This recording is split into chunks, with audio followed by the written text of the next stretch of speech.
It's okay to take it slow, but understand what you're losing out by not investing. And you don't have to skip to the fancy things first. Start basic, start with your retirement accounts, understand your options there, then come back to me and take in all the information you can, but do not feel like you need to know everything. T-minus 10 seconds. Welcome to the Journey to Launch podcast with your host, Jamila Souffrant. As a money expert who walks her talk, she helps brave journeyers like you get out of debt, save, invest, and build real wealth.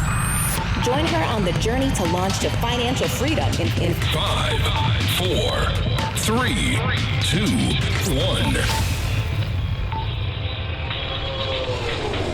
If you want the episode show notes for this episode, go to journeytolaunch.com or click the description of wherever you're listening to this episode. In the show notes, you'll get the transcribed version of the conversation, the links that we mentioned, and so much more.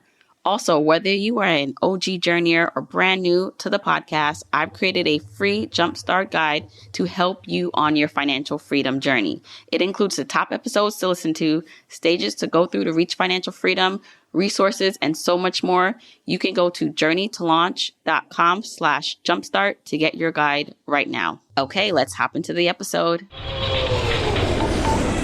Hey, journeyers. Welcome to the Journey to Launch podcast. I'm your host, Jamila Souffrant, and I'm so happy you are joining me today, and I hope you are having an amazing day so far. So this episode will be a solo episode. I'm actually going to do a Q&A, question and answers, based on some topics that were sent in and things that I see that come up. I might start doing this more often. So if you do have a question, a specific question to your circumstance or situation, please send an email to hello@journeytolaunch.com. You can also, I think my voicemail is still working. Try journeytolaunch.com/voicemail to actually leave a voice question. Hopefully that link is still working. But I figured let's do a Q&A episode. So let's hop into it. First question is, and I hear this a lot, but how do I start investing if I am overwhelmed or intimidated, especially with everything going on in the markets and the instability? All right, this is great. I mean, I think this is probably a lot of people's reality, is feeling overwhelmed and intimidated by just the idea of investing. I always say, I've said this in my book and in my content, that investing it's not easy to put your money away, give your money up in a system that you don't understand or you feel is fickle and delaying the returns over time when you feel like you can enjoy that money now.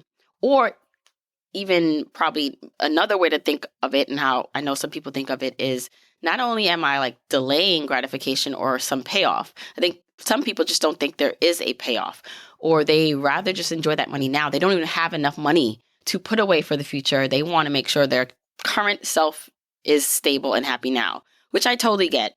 I thought that way too. I was lucky enough, though, in my early 20s to have a stable job where, while I didn't understand investing at the time, I put in the bare minimum to get my company match. But overall, I get this fear. I think what is helpful, and it doesn't have to happen overnight. So if you're one of these people, don't feel shame or embarrassed about it. I think ultimately know that your mindset shift, sometimes, yes, it can be instant. It can be just an aha moment, something that occurs to you, a piece of knowledge you pick up, and then you're like, all right, let's do it. And sometimes it takes some time, it takes building. But realize that it won't happen overnight for you. And if that's the case, that's okay. The main point, though, is to understand what you're losing by not investing. I want you to also let go of the how much. I know how much is important because we talk about that on this journey to financial independence, that in order to get to your goals of never having to work again, you do have to invest. You have to beat inflation and have your money grow faster than you can earn it, in a way, right? Your money makes money while it's sleeping, while investing over time. But let go of the idea of you need to be maxing out every retirement account and putting hundreds of $1,000s in right away. I think ultimately what you're losing out by not investing, for me at least, is what helped me get on board. When I did the math and when I looked at, if I don't do anything differently, with my investing or just journey. Like, let's just say I never stumbled upon the financial independence retire early movement. And I've talked about this where the Fire Calc, which by the way, you can check it out at journeytolaunch.com/firecalc. I created, which is this system and the spreadsheet that allowed me to map out what my financial independence journey could look like based on how much I could invest with different scenarios. And so when I did that spreadsheet and I said, let me not change anything, let me just, do the bare minimum, I saw what the end result was in 10, 15, 20, 30 years from now. And then when I was able to model out different scenarios and see how much I could have with changes, some minor, some bigger ones, I was able to see, wow, like I am losing out on millions, hundreds of thousands of dollars at the end of this journey, which makes me need to work forever if I don't invest. That my money is basically being eaten away by inflation, just sitting in a savings account. So for me, realizing and seeing the numbers helped me so much. So you don't have to necessarily get my Fire Calc. I recommend it, but you can just go online and find just a regular, maybe future value calculation and calculate basically if you are currently doing whatever, if you're doing something, what that looks like now over time, over the next 30 years and how much you have versus if you start investing even $100, $200 more a month, what that looks like. Again, you don't need to have that all figured out about where you're going to invest or the details yet. I just want you to get an idea and sense of the possibilities for you when you start investing. So that can look like, you know what, go big. What if you can invest $1,000 a month? What does that look like? What if you can only invest $100 extra a month? What does that look like? Just do the math and see the numbers and see what you are able to accumulate or not accumulate. So that hopefully will help you figure out or at least get the sense of investing is important. Now, next, if you are overwhelmed and you're like the stock market, it feels like it's just too erratic. I'm going to lose my money. I want you to also understand that, yes, it is possible to lose your money, but that is the risk of investing. Now, the good thing about this is the investing that I talk about here is long-term investing, typically index funds, low-cost index funds where the fee is not high. You are investing in the overall market and you are riding the waves of the market over time. So this is not about investing to take money out of that account in a year or 2 or 5 years even. This is long-term investing over 10, 15, 20-year periods where you can sustain any dips in the market because you're not selling to get your money right now. It's only a loss if you sell and reap that loss in real time. But for someone like myself who has a lot of money in index funds and between retirement accounts and taxable accounts, I'm not as concerned about what the market is doing because I don't need that money right now. I know that I have 10, 15, 20 years, as long as I need basically at this point in stage of my life to touch that money and to want to draw down on it when I reach true retirement. But until then, I'm not as concerned. So that is another way to hopefully help you alleviate if you are a long-term investor, which I believe we all should be, especially if you're younger, to know that you won't lose money in real time as long as you don't sell. And the money that you are investing, yes, it's for your future self, but it also helps provide you a blanket or security nest now because you can take more risk. Now, in terms of investing, I always like to remind people that you are an investor if you have a retirement account. I know it doesn't feel that way. So if you have a 401k or if you're a teacher and you have a 403b plan or 457, those are all pre-tax retirement accounts. Even if you are a contract worker or someone who doesn't have access to a company-sponsored retirement plan, you can open up your own retirement plan pre-tax with a IRA, right? Now, those are not as exciting maybe as all the investing bro talk and cryptocurrency talk that you see online, right? These are retirement accounts. It definitely feels a bit, like that is for the old me. Again, I know I felt that when I first started investing in my retirement accounts. But if you have access to these accounts, and especially if you have a company match, your company provides this 401k for you, and then they say, hey, you invest up to a certain amount and I'll match you on that amount. Meaning you put in $2,000 and I'll match that first $2,000. I'll give you quote unquote free money. You are an investor. And so take that as an opportunity to start there. Before you skip steps and jump ahead, start with what you currently have. So that will mean, if you don't already know, reaching out to your current HR, your current company-sponsored plan administration, and figuring out your login, figuring out what currently is happening and if they have a match, and starting there. Starting small and seeing what your options are in those accounts. And again, if you do not have a company-sponsored retirement plan, you can open up your own at any brokerage firm like a Vanguard or even Fidelity, where you can start your own IRA, pre-tax or post-tax if you want to do a Roth IRA. But just know that your retirement accounts are investing accounts and you are an investor. And if you can contribute to that, you should start. And I do believe for the most part, everyone can find $5, $10, $15 additional dollars a week to invest. And then the other thing you want to do is make that automatic. So I know that was a lot, but investing is such a big topic and there's so many facets of it. But if I can leave you with anything, if you're feeling overwhelmed and intimidated by it, is scroll back through some of my previous episodes. I have a lot of investing episodes where I even talk to other experts on this, but also realize that if you have a retirement account, you are an investor. It's okay to take it slow, but understand what you're losing out by not investing. And you don't have to skip to the fancy things first. Start basic, start with your retirement accounts, understand your options there, then come back to me and take in all the information you can, but do not feel like you need to know everything. Okay? All right. The next question actually kind of, for me, is similar to the first one because the next question is, what's one small money habit that has made a big difference for me? Investing is that money habit. Now, I would say the way I started investing and aggressively investing is what made the biggest difference on my financial independence journey. And that would be also the way I looked at money. I have this chart in my book, Your Journey to Financial Freedom, and I've shared this on social before, but I think for the most part, the way we look at income, right? So income is the driving force of being able to live our lives. You need income to pay for expenses, to do and accomplish your financial goals, to do the things you really want in life, right? The fun things and all the things. You need income.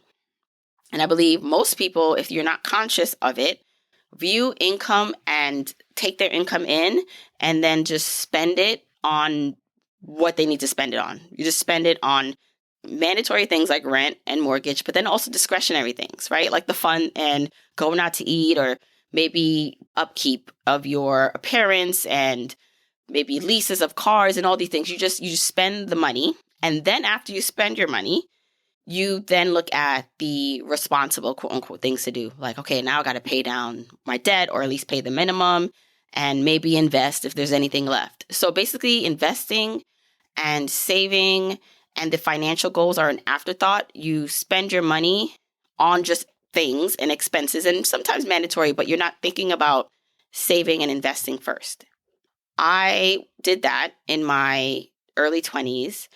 And, I was lucky enough, I will say, to have a stable job and a good job that eventually earned me six figures the longer I stayed there.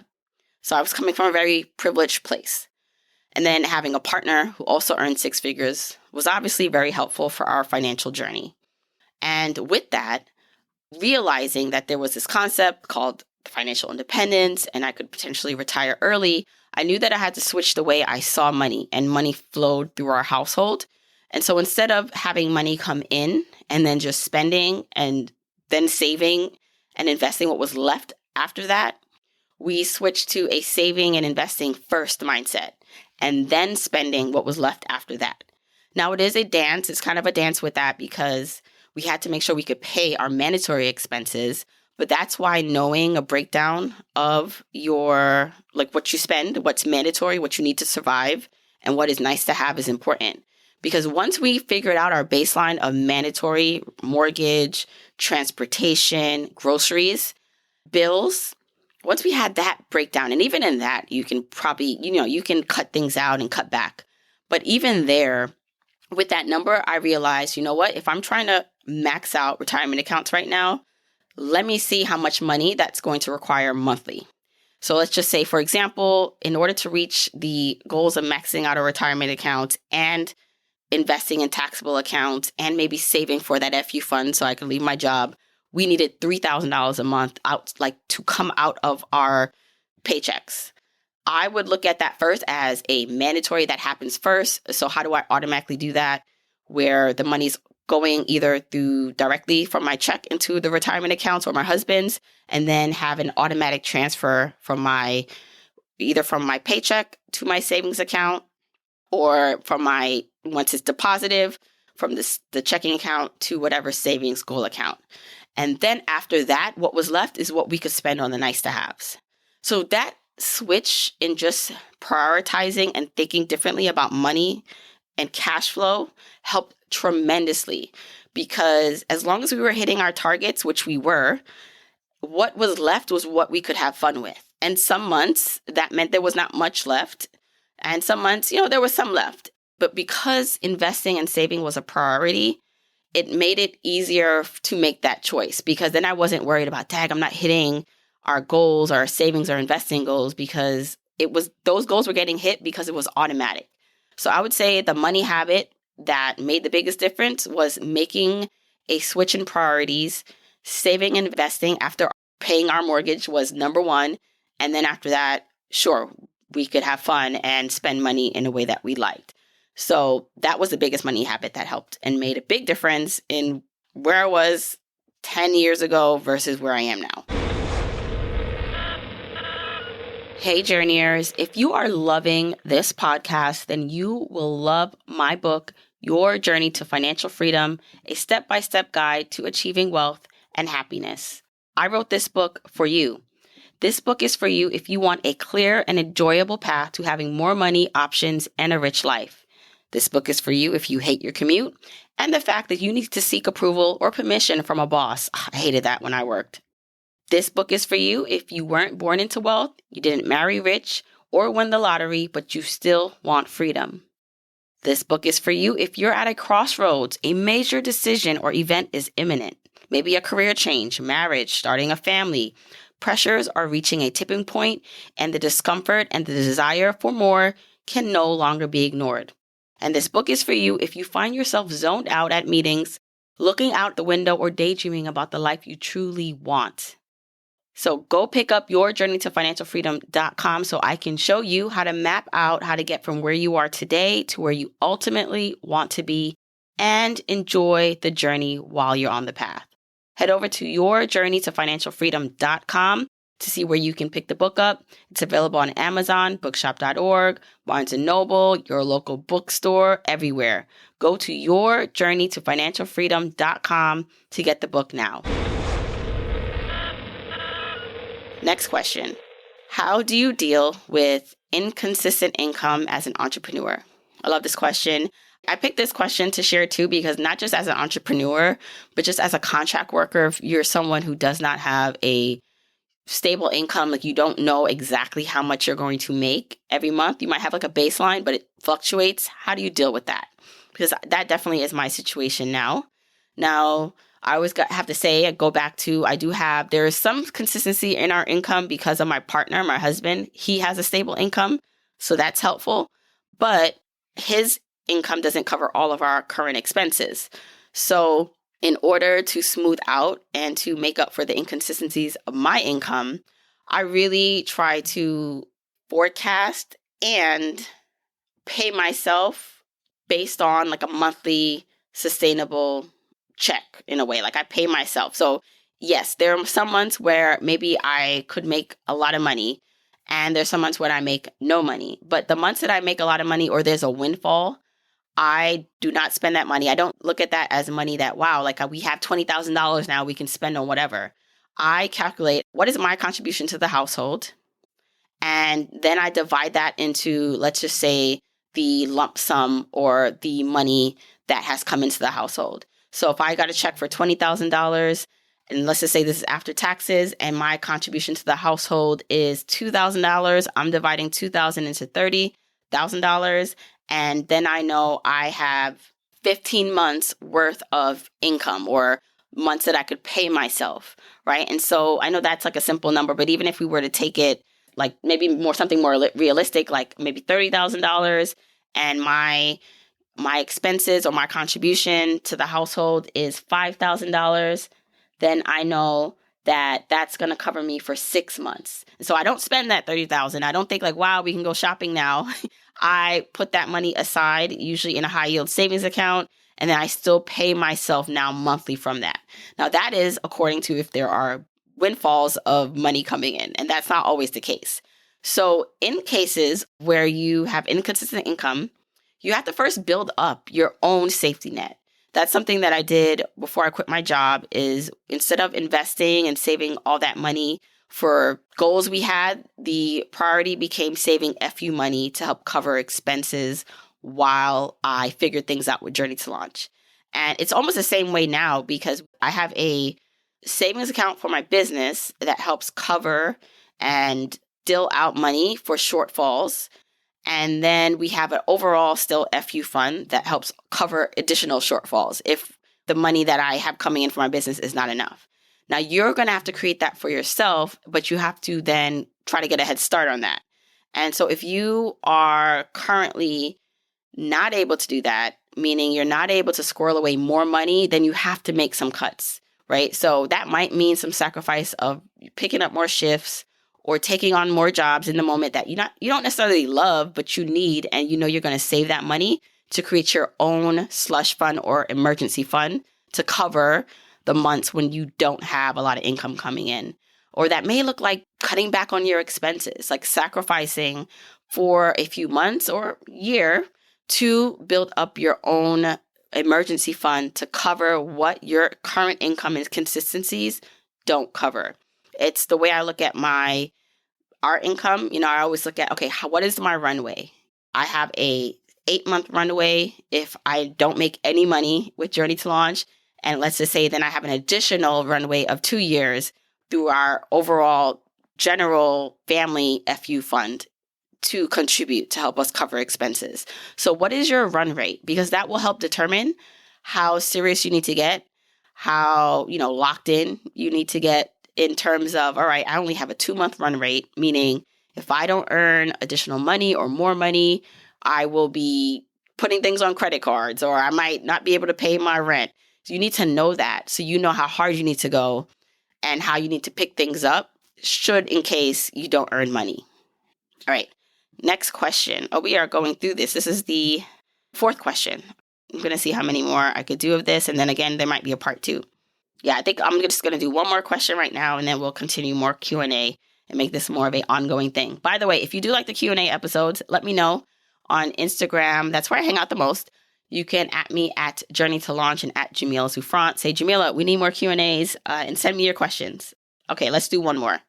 What are your thoughts on Coast FI or Barista FI? Are those more realistic for parents or people who don't want to go all in on early retirement? Love this question. First, let me define Coast FI and Barista FI.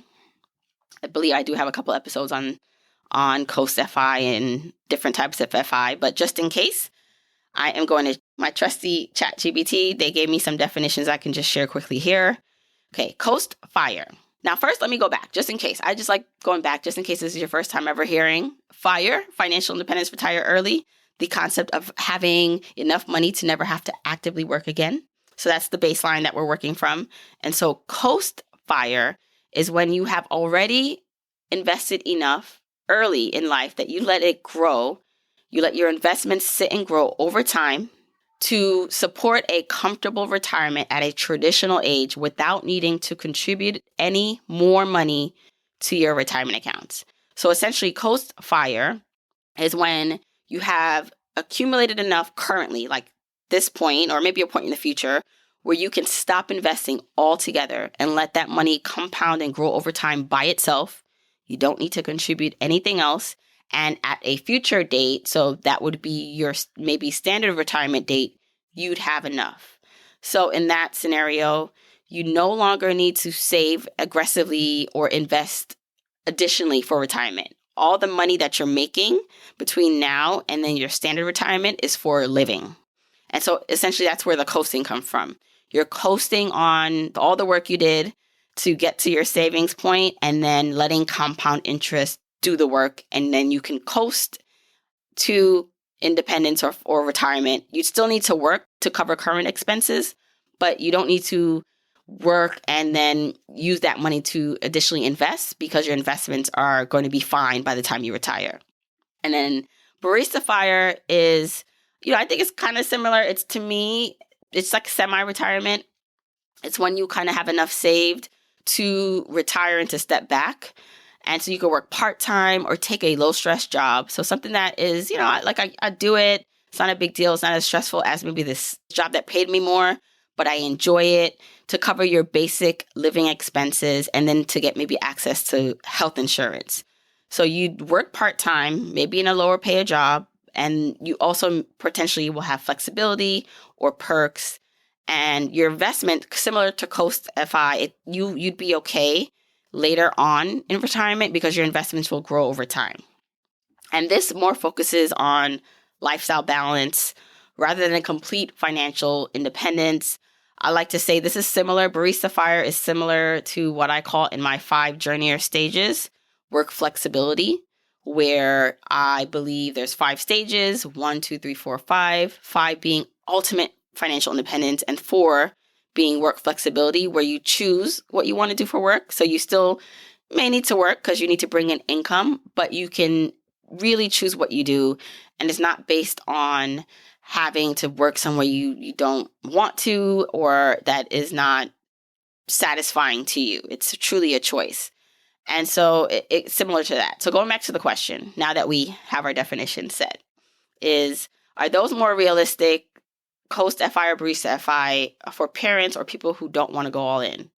Absolutely. Absolutely. I feel I'm in my work flexibility stage / I would say maybe Barista FI. It's not, I'm working for myself, but sometimes I think about, all right, what if I were to get a part-time job doing something outside of any of this, just like something I want to do? What would that look like, And so I think ultimately, because you need income, if you don't plan on touching your investments right now because you want it to grow and you want as much of it to grow over time, then you still need income. Now, understanding how much you need is important. And so can you find a part-time job or a job that is low stress, that provides income in exchange for your time and energy, right? Because that's the other thing. You still have to work and it's still going to require giving up some time and energy. But does it feel better to do that? Especially if you are like me and you're in this world of raising kids. And as I'm recording this, I'm like, wow, got to pick up the kids around 2:00. So my workday is short and I need flexibility with whatever I'm doing, whether I'm working on my business or if I decide to work at Trader Joe's one day, right? And so understanding that about your life, right? The stage of life you're in and realistically how you want your day to look. Because while I know we all dream of never having to work again, I do ultimately believe that at some point, even if you choose to never work again, you're going to want to do something and have a goal. So most people, I do believe, want to work and do something. It's just they want to choose what they do. And if that's the case for you, it's thinking about, okay, what does that look like? Now, getting to that point where you can coast and have Barista FI, it's going to be important to build up your finances to a point where you don't have consumer debt. You have enough stability in your investments to take risk. This is why I say I know that this whole concept of financial independence feels like a far off goal because, wow, or just investing in retirement accounts. Like, wow, that's just for the future me 20 years from now. But no, once you have a certain amount invested and saved, you can take so much more risk because that money is working for you. And that's how I currently feel about my life is that, we did a lot of the work up front. There's enough saved up where we don't have to invest much at all right now so that we can use the money coming into our household to live our lives. So think of it that way. So yes, I do think that Coast FI and Barista FI, I think that is actually a goal that many people can hit and should be looking at because it's more realistic, potentially, depending on your starting point, than reaching complete FI. All right. Great Q&A. Hope you enjoyed this. Thank you so much. Don't forget, you can get the episode show notes for this episode by going to journeytolaunch.com or click the description of wherever you're listening to this. And you can still grab your Jumpstart Guide for free to help you on your journey to financial freedom by going to journeytolaunch.com/jumpstart. If you want to support me and the podcast and love the free content and information that you get here are 4 ways that you can support me and the show. 1, make sure you're subscribed to the podcast wherever you listen, whether that's Apple Podcasts, that purple app on your phone, your Android device, YouTube, Spotify, wherever it is that you happen to listen, just subscribe so you are not missing an episode. And if you're happening to listen to this in Apple Podcasts, rate, review, and subscribe there. I appreciate and read every single review. Number 2, follow me on my social media accounts. I'm at Journey to Launch on Facebook, Instagram, and Twitter, and I love interacting with journeyers there.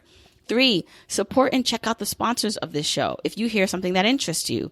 Sponsors are the main ways we keep the podcast lights on here, so show them some love for supporting your girl. 4, and last but not least, share this podcast with a friend or family member or coworker so that we can spread the message of Journey to Launch. All right, that's it. Until next week, keep on journeying, journeyers.